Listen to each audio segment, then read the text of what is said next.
Saudações, bem-vindos ao nosso O Céu que Te Acontece.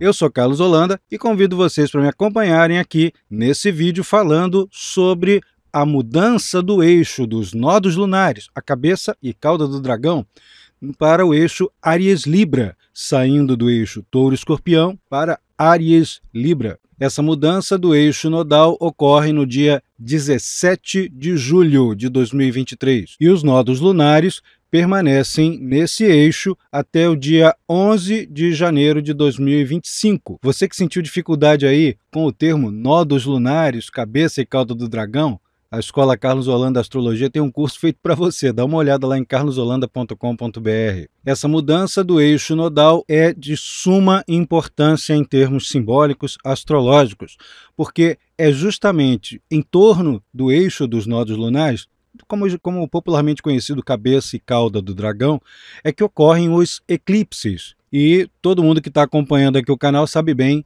o quanto os eclipses são potentes, como é que eles interferem nas atividades coletivas, na atmosfera mental, que eu sempre repito aqui no canal. Os eclipses também estão sempre associados a mudanças de diretriz, mudanças de circunstâncias de maneira mais ou menos abrupta, e também até a fatores geológicos, climáticos. Mas os nodos em si, sozinhos, já têm significado, têm peso nessa mudança de atmosfera mental, mudança comportamental, social, política, econômica. Ora, enquanto o eixo nodal se encontrava entre Touro e Escorpião, com o nodo norte, a cabeça do dragão, em Touro, o nodo sul em Escorpião, nós tivemos aí uma ênfase muito grande em todas as questões voltadas para a economia, a sexualidade, as questões entre a matéria e a energia, ou a materialidade e aquilo que é invisível aos olhos humanos em termos espirituais. Nesse caso, o nodo norte,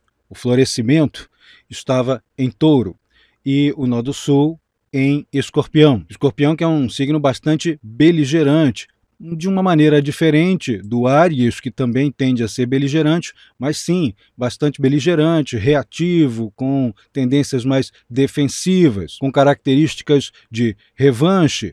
Isso pelo lado mais complicado do Escorpião. Porém, o elemento luminoso do Escorpião é justamente o grande aprofundamento, as mudanças profundas no comportamento, nas circunstâncias de vida, a percepção, o desenvolvimento de consciência é muito acelerado no Escorpião. Toda a resiliência que isso representa.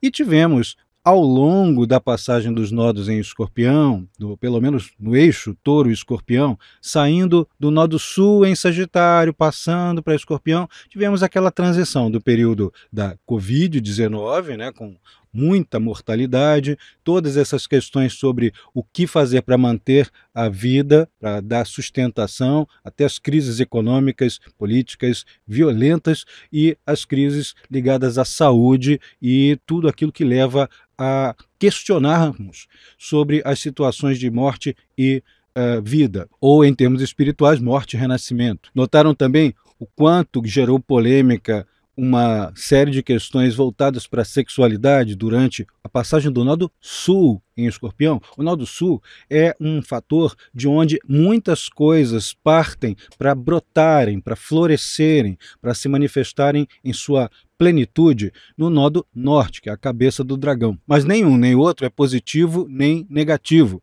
São naturezas diferentes e necessárias. Isso, inclusive, é mencionado no nosso curso sobre nodos lunares lá na nossa escola. Não há essa distinção entre um nodo ruim e um nodo bom. Claro que no curso a gente fala muito mais, né, muito mais detalhes, dá muito mais exemplos, e para a gente poder trabalhar com esses quesitos. Sem mais delongas, a gente, nesse período de transição de nodos do eixo Touro-Escorpião para Áries-Libra, vamos ter uma mudança de tonalidade coletiva, de tonalidade comportamental, de reações, de experiências em torno das nossas realidades mais mundanas e de expectativas de crescimento. Enquanto todo o esforço era montado para manter vida, ou para conter mortandade, ou ainda para dialogar sobre quem tem algum tipo de poder e de alteração das realidades ao redor, aqui a condição vai voltar para busca de conciliações, convergências,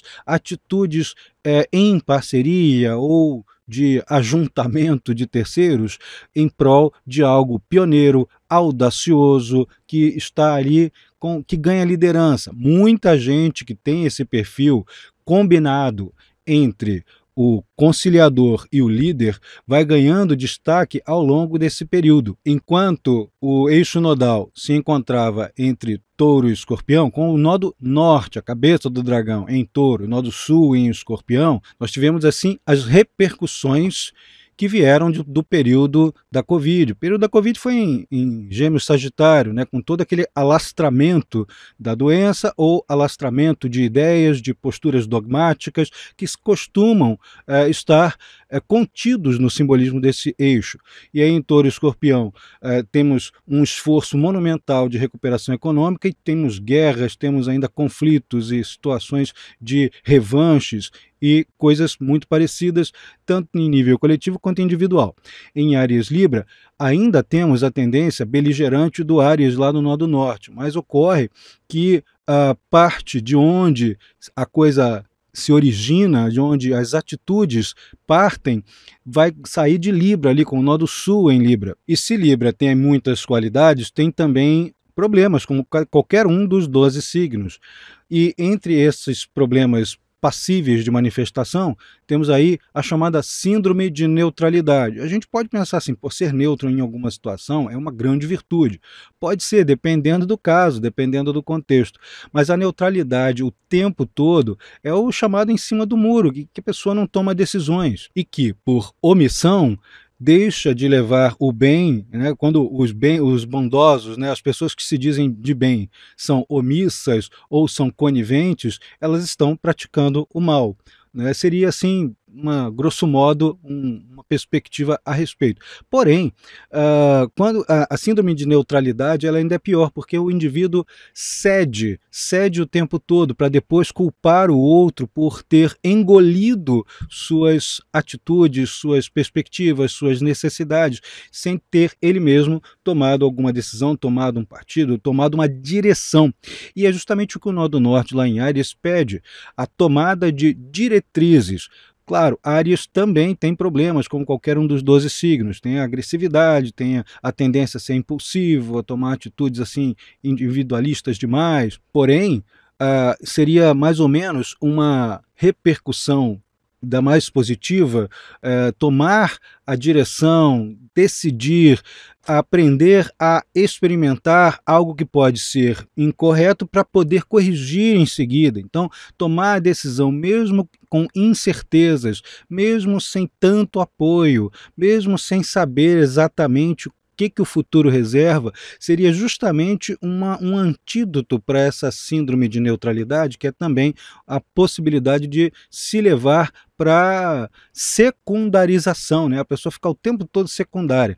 Muita gente vai responder ao Nodo Sul. O Nodo Sul tem uma potência danada, né? Muita gente não sabe ou minimiza os efeitos da posição do Nodo Sul e pensa ali que aquilo ali é só algo para deixar para trás. Não, aquilo ali é algo que você pode e deve usar, mas que ele representa algo que precisa desenvolver. E vale lembrar que os nodos lunares, cabeça e cauda do dragão, não são corpos celestes, eles são a interseção de duas trajetórias, né? Duas linhas imaginárias, que é a trajetória da Lua com a trajetória, né, visível, aparente do Sol, na eclíptica, por onde passam todos os planetas, é o zodíaco. Então não são corpos celestes, não são coisas físicas, são pontos de interseção. Mas justamente nesses pontos, como eu disse, é que ocorrem os eclipses. Daí uma parcela grande da importância que eles têm. Muita gente, inclusive, vai usar os nodos lunares em leituras espirituais, reencarnacionistas, com um grande peso ali. E vale dizer que se você tem algo no eixo Áries-Libra, no seu mapa astrológico, algum planeta, algum fator ali, o nodo norte em Áries vai tocar, o nodo norte tem natureza similar, não é igual, né? Mas similar a Júpiter. Então ele tende a ser expansivo, alargador de horizontes, multiplicador e favorecedor até um certo ponto. Então ele tende a ser incentivo ao florescimento de algum intento. Já o Nodo Sul, ele é consolidador, ele é estabilizador, às vezes até para, né? Até às vezes interrompe. E não raro, é o momento em que a gente tem que usar algum recurso que é representado pelo fator tocado por ele, né? Casa, signo, planeta, outro fator. Então a gente precisa usar aquele recurso, muitas vezes ocorre um escoamento, pode ser um dinheiro que precisa ser usado, precisa trocar de alguma condição, casa, local de trabalho, relacionamentos, a gente precisa remodelar os nossos alicerces. Sendo o Nodo Sul em Libra, o remodelamento de alicerces na coletividade se dá na diplomacia, nos contatos humanos, na formação de alianças produtivas. É um momento essencialmente voltado para que as pessoas pensem 3, 4, 10 vezes antes de se atirarem num conflito, porque lá pelo Nodo Norte em Áries, o conflito ele tende a assumir proporções, né, ganha motor 4.0, né, ganha muita potência. Esse Nodo Norte em Áries que dá potência à beça a toda forma de conflito, também dá potência a todas as formas pioneiras, quer dizer, tudo aquilo que está na ponta, né, na dianteira, na vanguarda de algo, seja isso cientificamente falando, seja isso humanamente falando, seja isso alguma coisa que andava interrompida, obstruída e que se consegue colocar em prática, não exatamente com tanta facilidade, mas com um gosto muito grande pelo desafio, pela ultrapassagem das limitações. Vale lembrar também, antes da gente terminar aqui, que esses nodos lunares, como orientam ali a posição dos eclipses, vai ter aí um eclipse solar no dia 14 de outubro, no eixo Áries-Libra, como reza a cartilha dos nodos. Nesse caso, é o Sol e a Lua em Libra, cuja sombra passa diretamente em todas as Américas, né, do Norte, Central e do Sul. Porém, no dia 28, virando para 29 de outubro de 2023, teremos um eclipse lunar, mas ele não vai ocorrer dentro do eixo Áries-Libra, e sim no finzinho dos signos de Touro e Escorpião. É o último, né? São os estertores dos efeitos dos dois nodos lunares no eixo Touro e Escorpião. Então ali temos o eclipse ocorrendo bem nos últimos graus, sendo que os últimos graus de um eclipse, né, e de uns últimos graus de um eixo nodal, na verdade são os primeiros graus de um signo, né, de 2 signos. No caso ali, o eclipse lunar vai acontecer em 5 graus e pouquinho de Touro e Escorpião. É mais ou menos como se a natureza dissesse assim: bom, já mudamos de tonalidade coletiva, mas faltou esse pedacinho aqui, deixa a gente arrematar essa rebarba, tirar essa ponta solta. E fiquem atentos, porque com essa mudança de eixo para Áries-Libra, o que se premia, né, o que se desenvolve, o que floresce mais, é justamente a boa diplomacia, o bom contato, a formação de alianças, mas com vistas a termos diretrizes muito definidas, com bastante vigor, energia e entusiasmo para colocá-las em prática. Não deu para acompanhar? Tudo bem, fique aí no seu canto, vamos todos juntos aqui nessa direção X, né? Vamos melhorar alguma coisa. Vale aí dizer que isso vai mexer profundamente com a atmosfera coletiva, mas fica ali como pano de fundo. Muitas coisas, muitos planetas que vão formando aspectos, às vezes de semana a semana, de mês a mês, também vão tocar os nodos por aspectos. Obviamente, aqui no canal, nós também vamos falar dos próximos eclipses. Mas então fica aqui ligado, se inscreve aqui no canal, não deixa aí de fazer seu like, né, de colocar seu joinha aqui no vídeo e comente, diz aí como é que isso está te afetando de alguma forma. Os eclipses, a gente vai fazer um vídeo sobre ainda, vamos esperar chegar mais perto da época, e vamos fazer também outros vídeos sobre os planetas formando aspectos com os nodos lunares. E cada vez mais você vai ficar sabendo como é que a coisa te atinge individualmente e como é que a coletividade responde a isso. É isso aí, gente. Dá uma olhadinha lá no nosso curso em carlosholanda.com.br. Ficou em dúvida sobre o seu mapa? Mesmo endereço, calcula seu mapa gratuitamente. Um beijo e até a próxima.